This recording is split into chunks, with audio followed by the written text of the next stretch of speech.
Welcome back, everyone. Thank you for joining us. And today's video, as the title suggests, is all about the subject of moving to Florida. So more notably, I'm going to take a slight angle on this one.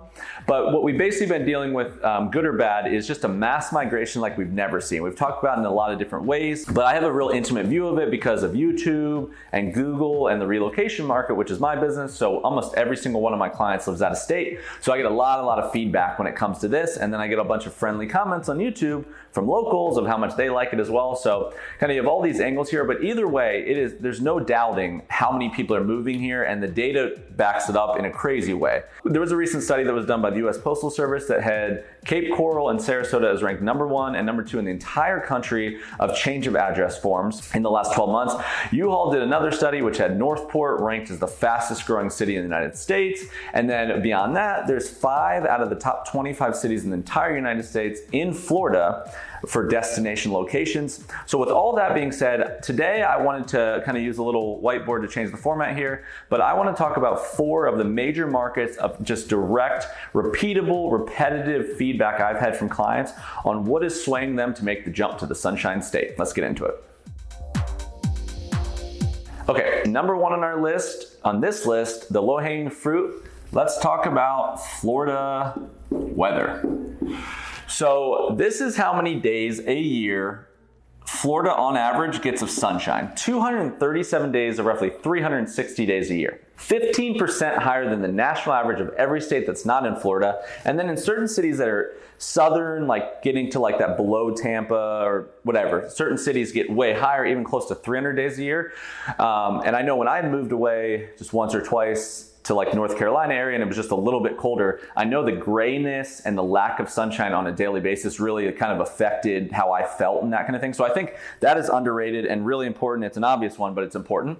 Secondly, this right here is how many inches of snow Florida gets on average a year versus the national average of 27 inches of snow, national average versus Florida. An obvious one, but the lack of cold and the lack of all the weather related things, very, very important here. And that's another big complaint. And what I'm feeling in this particular market is that it feels like people are trying to make this last jump as we're getting close to this like fall zone. So they don't have to deal with another winter basically. So when it starts to feel just a little bit nice outside here, you're just like a couple months of like, oh, 40s is nice, or 70 in the morning. And that's kind of a Florida lifestyle where it just breaks things up, right? It's nice to be a little bit cool and you can wear like fall clothes and all that kind of stuff. But for other states, which I lose sight of a lot because I'm from here, is that what that is, basically it's a couple nice months before a warning that you're going to be in for a gray and a cold and possibly a rainy season for a long period of time. And people know that in advance. And I think mind-wise, that's probably hard to comprehend. So a lot of people are trying to make this kind of jump before they have to deal with another one. And then more notably, when it's cold to me, it's just hard to do everything. It's hard to wake up. It's hard to work out. Motivation-wise, it's just lacking. And then if you add what we're getting in the last couple of years of like a little bit more strife. So you're already, weather's weather, right? So it's already going to be winter. But then you add like some political controversy that you may not agree with in certain states. On top of that, you add work being different than it's ever been for you. And you add these kind of things. And then on top of that, then it just exacerbates that whole point. And then finally, many people that are moving to Florida a lot of the clients that we deal with do have the luxury of maybe snowbirding. And if you can snowbird, then that is either another element of motivation of saying like, I can get the best of both my states. And I think all of that combined, people have been reevaluating saying like, why would everything be harder? Why am I still putting up with this if I can actually physically go? And the weird COVID kind of market has pushed that over the edge. Hey guys, just really quick interruption. Just wanted to say thank you so much for watching. We're very grateful for everyone that's viewing. Please subscribe if you're enjoying it, and please keep a lookout on November 1st. I have something very new and very exciting dropping. Hope you guys enjoy that. Let's get back to the video. All right, #2 on this list, I want to talk about coastal proximity. I was going to try to draw a fish.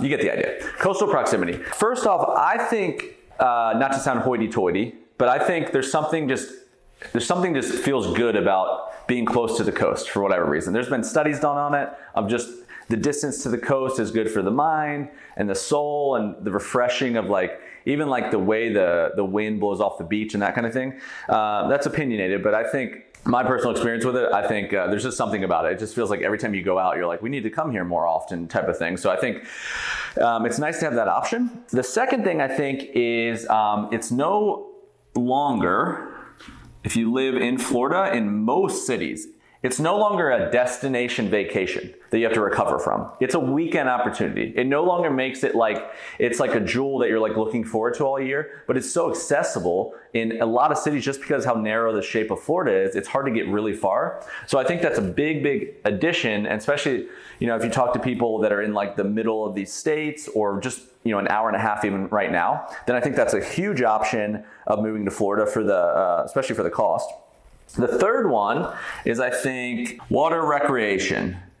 So you have fishing, you have boating, you have jet skiing, you have it, especially in Florida, like what I didn't realize is Lily, who's on our staff here, she was in California before, and she said even like the Sarasota area of how many people boat, even versus like, you would think California would be somewhat similar, but just with the barrier islands and the bay and I know a lot of people that have a smaller house because they have a boat. I don't know if that's financially responsible, but it still happens. But just in general, like the boating, the jet skiing, the just water recreation options are diverse and they're abundant here. And that's something that a lot of states have no access to. And the storage of your boat, whether that's at the house or it's just very accessible. The other one is, I think, good to see the artist here. The other one is, I think, water exercise, I think, is underrated. This is a paddleboard. Water exercise is underrated. So again, like how I felt about when I was in a cold state. It was like, I'm very, you know, I was a runner and I like to work out and all this kind of stuff. So I thought it was just harder to do all that kind of stuff if you're active, and it was kind of like, and it bums you out, and then eventually people get in ruts. Here it's easy, and if you're not like a weight room type of person, you have kayaking is super abundant. Paddleboarding is easy, it's cheap. They even have inflatable ones now that you can just wrap up and inflate on the beach. So I think water exercise is that one. Okay, and the last one I think is one of my favorites, and it's diversity of it's not just coastal, but the diversity of the coastal options. So if you have like a Sarasota here, so you're on the Gulf Coast right here, and then you have like a Naples right here, hour and a half. You have so you get to like the shape of Florida, and then you have Miami, and you have Biscayne Bay out here. And then you go up the Atlantic coast, you have like West Palm here, Jacksonville up here, you have Pensacola way over here. But the diversity of like, not only the type of, so you have the Atlantic coast, you have Biscayne Bay, you have the Gulf Coast. So some calm, warm waters, more surf maybe over here. Pensacola feels like it's its own world. But all of that, it's one, you can live in those cities and all of like different vibes, right? There's more laid back version, there's more metropolitan versions. And then, but just the fishing and the lifestyle that I just described for all of the above changes depending on the location you go. And then you can pick the city you like best, but you don't necessarily pick a city and you're like, I lose coastal proximity. It just changes the stylistic version of it. So I think coastal options and the diversity of those options is the last one. Okay, number 3 on our list, kind of a quick one and also an underrated one in my opinion, is a lack of a sacrifice when it comes to coast versus a downtown. So when I talk to a lot of people, again, it's something that you lose sight of when you live in Florida, but when I talk to a lot of people, that most people talk about making gross sacrifices when they go to different parts of town, right? If you love the downtown, you might get some sort of like water harbor, but you lose the coast. Those are not one and the same. Florida is very different, right? So Sarasota's downtown is here, beach is here. St. Pete's downtown is here, beach is right here, 20 minutes. And Tampa is right here, 25 minutes. Miami's major, huge metropolitan city, major downtown district is very coastal. Jacksonville's downtown is very coastal. West Palm and Boca's area is very coastal. Pensacola is one of the closest of a downtown to the coast. You're not making these big sacrifices. And as transient as I am, this was kind of a hot button for me. So my offices are always been in downtown Sarasota. I love the beach. I grew up on Siesta Key, and that's a big one for me, but I don't want one or the other, right? Like I don't want to putt around in the middle of a barrier island. I'm just like always change my mind, right? So I want the access and I want the option. And Florida, I think, is very unique, and a lot of it's the shape of the state, and that's just something you don't replicate if your state's like a big square, right? Like you gotta, like even like Texas, right? It's a great example. Austin, Texas, financially and weather-wise is very similar to Sarasota, but it's inland, right? It's 3.5 hours from Galveston, I think maybe more. And then Galveston is not near the Gulf Coast that the other side of Siesta is. So people made a sacrifice there, and a lot of people that go to Texas, a portion of them end up coming here because of that main factor. So I think not making that sacrifice is a big one for us.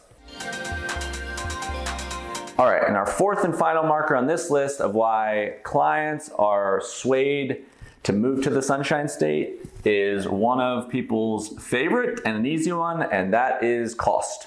So the first one is, the obvious, is no state income tax. That's very helpful. So if you're paying like 7% in another state, we don't have that. Another one is, it does seem like in most states, except for not all of them, like not Arizona or certain states, but home taxes are far cheaper. So people are sensitive to like CDD, HOA in a lot of times, because like it's just commonality in a lot of towns here with the master plan communities, which add a lot, but then a lot of states aren't used to like hearing the term CDD and that kind of thing. All of the fees bundled here in a lot of cases are cheaper than what people are paying in normal home taxes elsewhere. And people are paying taxes on like townhomes and stuff in New York and New Jersey. That's like up there with the most expensive beach properties here. So I think that's a big one. Also, another one to kind of finish here is, I thought was interesting that, I don't know if I was aware of this, is that I was touring with someone at a community. The person was from California, and they were asking about like, what's the average, utility bills and HVAC and, water bills and that kind of thing if you have the pool. And I was kind of talking them through, the efficiency of the new water heaters and, blah, blah, blah, right?